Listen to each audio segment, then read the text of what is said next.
Simple हम बात करें, जो बैक्टीरिया है वो इजीली खराब, मतलब अपने ऊपर कोई भी इम्पैक्ट नहीं आने देगा। क्लियर? तो अगर मैं दोबारा से एक्सप्लेन करूं तो क्या है, these bacteria are specialise since they live in some of the most harsh habitats, like what, such as extreme salty areas जिसको हम हेलोफाइल्स कहते हैं, हॉट स्प्रिंग्स हैं जिसको हम थर्मोएसिडोफिल्स कहते हैं, मार्शी एरियाज हैं जिसको हम मीथेनोजेंस कहते हैं। क्या क्या है मैं लिख देती हूँ, हेलोफाइल्स,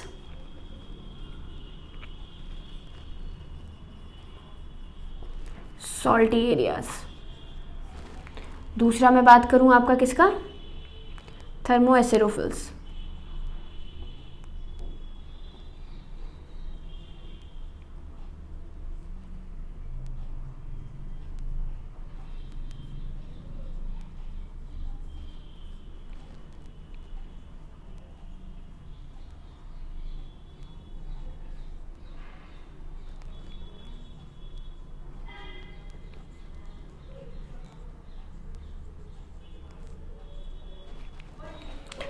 हेलोफाइल्स हों, थर्मोएसिडोफिल्स हों, या फिर आपके मार्शी एरियाज में पाए जाने वाले मीथेनोजेंस हो, आर्की बैक्टीरिया दूसरे बैक्टीरिया से अलग होता है इनके सेल वॉल के स्ट्रक्चर, जो कि एक रिस्पॉन्सिबल फीचर इन्हें प्रोवाइड करवाती है, जो कि किसी भी एक्सट्रीम कंडीशन में इनको रहने के लिए केपेबल बना देती है। अब आप बोलो क्वेश्चन वही होना चाहिए हमारा दोबारा से कि भाई इतना ज़्यादा हम वही कह सकते हैं कि एक्सट्रीम कंडीशंस होने के बावजूद भी हाउ डू दे लिव, या फिर इतना सिंपल सेल है फिर कैसे रह जाता है, तो because of presence of cell wall which is providing a specialize characteristic feature to them to survive in extreme या फिर in the harsh conditions.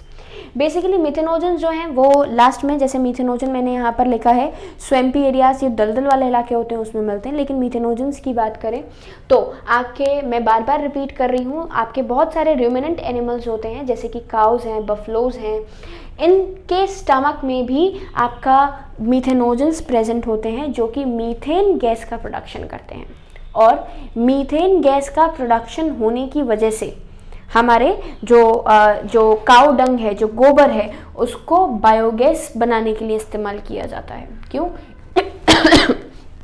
Sorry क्यों इस्तेमाल किया जाता है, क्योंकि यही मीथेनोजेंस मीथेन गैस का प्रोडक्शन करते हैं, और जब मीथेनोजेंस मीथेन गैस का प्रोडक्शन कर रहे हैं तो आपका काउ, अगर आप किसी भी वेस्ट प्रोडक्ट के साथ काउ डंग को मिक्स कर देते हैं तो काउ डंग के मिक्स करने पे जो मीथेन गैस का बनने का, बायोगैस बनने का जो ट्रीटमेंट है वो क्या हो जाएगा, फास्टन अप हो जाएगा। तो मैं एक बार और रिपीट कर रही हूँ, मैंने आप लोगों को क्या क्या बताया, मैंने आपको बताया these bacteria are specialized since they live in some of the most harsh habitats such as extreme salty areas halophiles, hot springs thermoacidophils and marshy areas methanogens.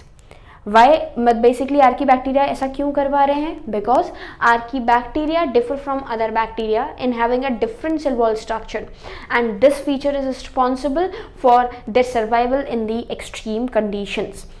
मतलब किसी भी एक्सट्रीम कंडीशन के अंदर जो सर्वाइवल प्रोवाइड करवाया जा रहा है वो किसकी वजह से प्रोवाइड करवाया जा रहा है, सिंपल हेलोफाइल्स की वजह से प्रोवाइड करवाया जा रहा है। क्लियर? मीथेनोजेंस आपके रूमिनेंट एनिमल्स के गट में भी प्रेजेंट होते हैं जैसे काउस हैं, बफलोज हैं, और प्रोडक्शन के लिए रिस्पॉन्सिबल हैं किस चीज़ के, मीथेन गैस के, और जो कि कहाँ से इनिशिएट करने के लिए हम कहाँ से इस्तेमाल करते हैं, सिंपल बात करें तो काउ डंग से। काउ डंग को अगर आप स्लरी के साथ मिक्स कर देते हैं तो जो प्रोडक्शन है आपका बायोगैस का वो इंक्रीज कर जाता है, जिसको हम एज अ फ्यूल भी इस्तेमाल करते हैं। तो ये क्या थे हमारे आर्की बैक्टीरिया। आर्की बैक्टीरिया के बाद नेक्स्ट हमारे क्या हैं, यू बैक्टीरियाज।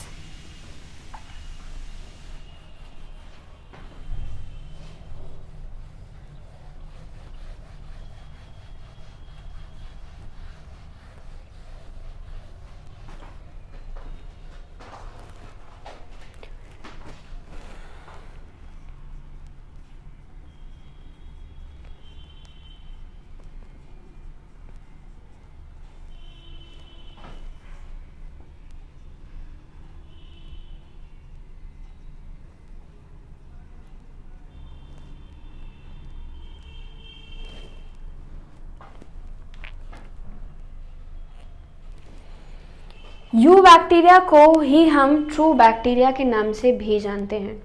इसको हम दो दूसरे नाम से और रेफर करते हैं, दैट इज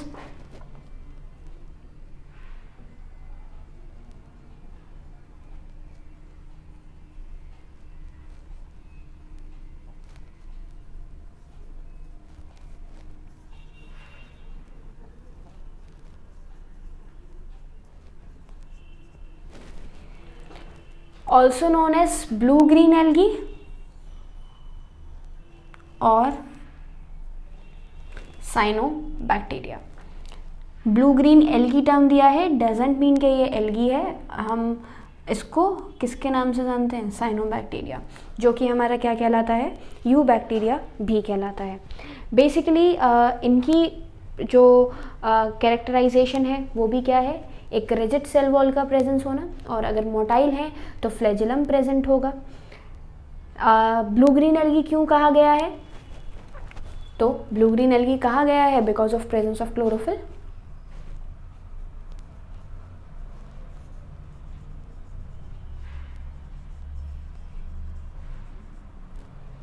किसकी प्रेजेंस की वजह से इन्हें आपका ब्लू ग्रीन एल्गी कहते हैं? तो because of presence of the chlorophyll, मतलब क्लोरोफिलस पिगमेंट इनकी बॉडी में प्रेजेंट है, इस वजह से आपका कैसे कहलाते हैं, क्या कहलाते हैं? ये ब्लू ग्रीन एल्गी कहलाते हैं।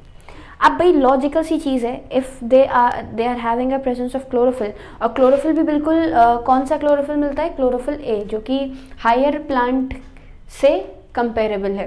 क्लियर? तो हम क्या बात कर रहे हैं? हम बात कर रहे हैं कि भाई अगर क्लोरोफिल प्रेजेंट है तो क्लोरोफिल प्रेजेंट होने का यहाँ पे कैरेक्टरिस्टिक फीचर बना, that is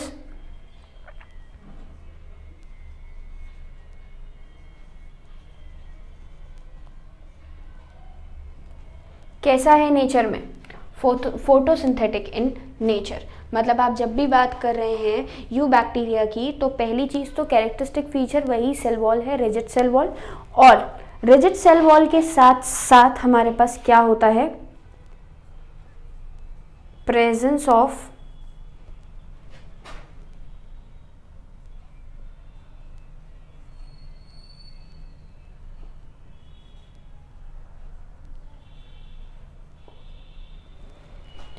presence of cell wall if motile. अगर मोटाइल हैं तो किसकी प्रेजेंस होगी? सेल वॉल की प्रेजेंस होगी। और हम बात कर रहे हैं कि अगर सिंपल आप बोलें कि क्लोरोफिल की प्रेजेंस है तो फोटोसिंथेटिक होंगे, और अगर मोटाइल हैं तो फ्लैजिला की प्रेजेंस होगी।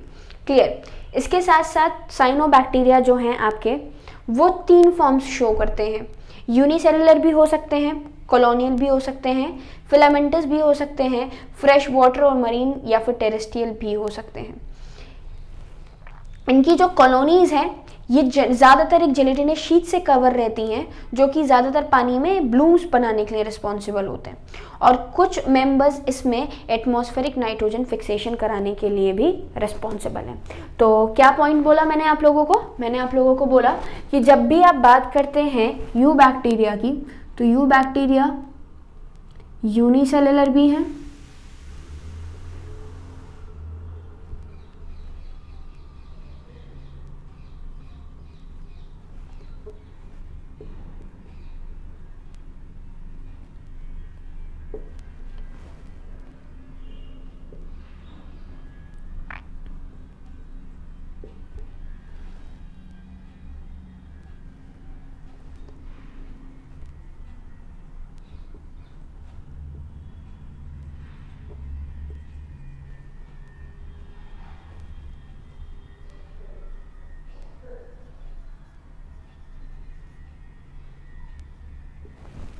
यूनिसेलुलर हैं, कॉलोनियल हैं, फिलामेंटस हैं, फ्रेश वाटर भी हैं, और साथ साथ मरीन और टेरेस्ट्रियल भी हैं।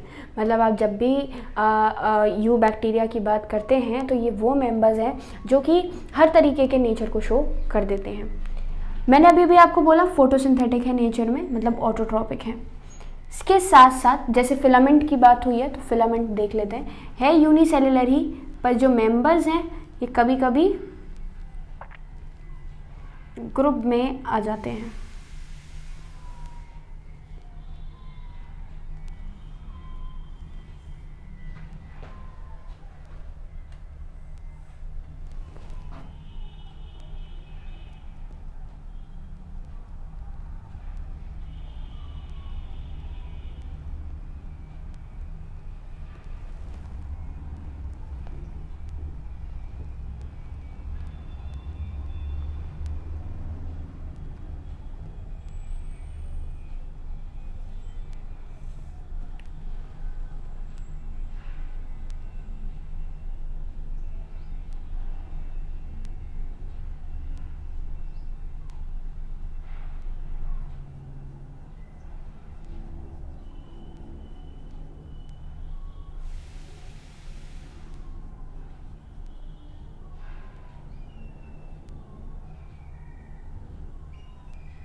ये जो हेट्रोसिस्ट है ये आपका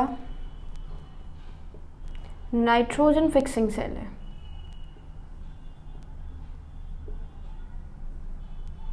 कैसा सेल है? Nitrogen fixing cell. Nitrogen fixing cell में इनकी फिलामेंटस फॉर्म में कहीं कहीं हेट्रोसिस्ट प्रेजेंट होते हैं जो कि नाइट्रोजन फिक्सेशन को कराने के लिए रिस्पॉन्सिबल हैं। ओके, एग्जाम्पल यहाँ पर आपका एनाबेना,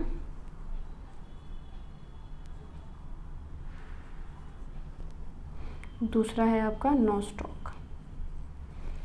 फोटोसिंथेटिक के साथ साथ ये कीमोसिंथेटिक भी होते हैं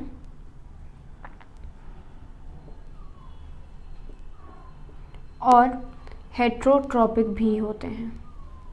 हेट्रोट्रॉपिक हैं भाई तो न्यूट्रिशन लेने का तरीका जो है वो अलग अलग भी होगा, सिम्बायोटिक भी है, पैरासिटिक भी है, तो डिफरेंट फॉर्म्स ऑफ क्या बोलें जो न्यूट्रिशन है वो इनके थ्रू कंज्यूम किया जाता है। फिलामेंटस फॉर्म मैंने आप लोगों को बताई, मैं फिर से रिपीट कर रही हूँ, जो कॉलोनीज़ हैं वो एक ज़्यादातर एक जेलेटिनस शीट से कवर रहती हैं जिसकी वजह से ये हर जगह पे इजीली ग्रो कर जाते हैं। एटमॉस्फेरिक नाइट्रोजन फिक्स करने के लिए रिस्पॉन्सिबल हैं because of presence of a kind of cell known as heterocyst, और ये हेट्रोसिस्ट आपका एनाबेना और नॉस्टॉक में एग्जाम्पल दिया जाता है।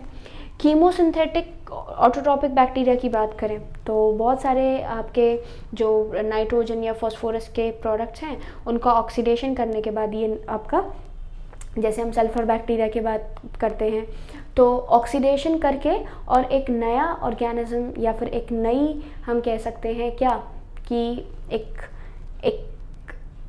फूड का प्रोडक्शन या फूड की सिंथेसिस कर लेते हैं केमिकल्स को इस्तेमाल करके, केमिकल्स को ऑक्सीडाइज करके।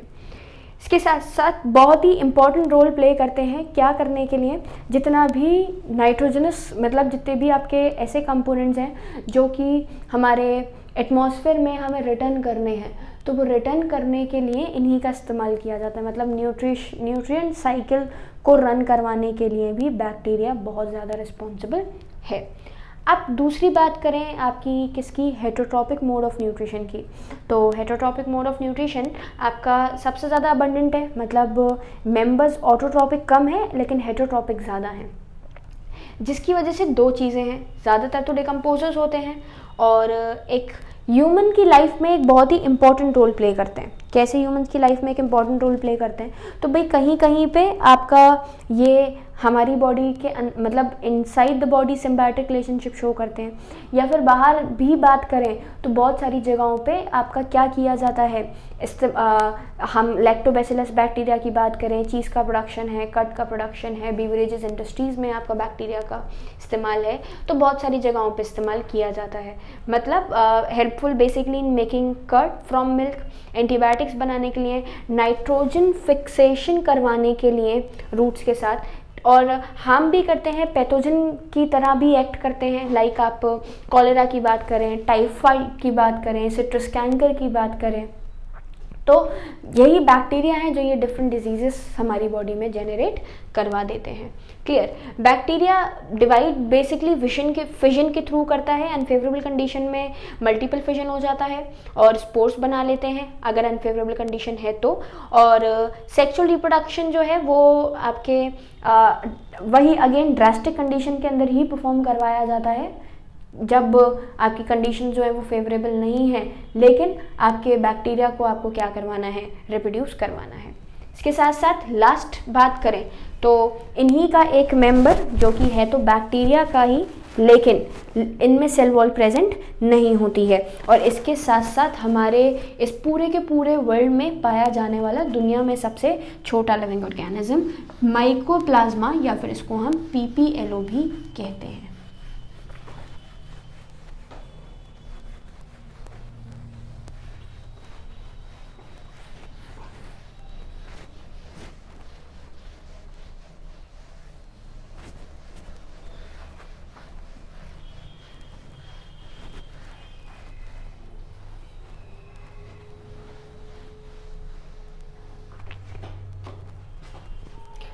स्मॉलेस्ट लिविंग ऑर्गेनिज्म की बात मैंने आप लोगों को जो करी वो क्या है, माइकोप्लाज्मा। माइकोप्लाज्मा के कुछ कैरेक्टरिस्टिक फीचर हैं, जैसे कि पहली चीज़ तो ये आपका मेंबर ऐसा है जो कि विदाउट सेल वॉल है, मतलब इसके अंदर सेल वॉल प्रेजेंट नहीं होती है। दूसरा अगर हम बात करें तो एनारोबिक रेस्पिरेशन को परफॉर्म करता है। और तीसरा हमारे इस वर्ल्ड का सबसे छोटा लिविंग ऑर्गेनिज्म है, जिसको हम PPLO के नाम से भी जानते हैं।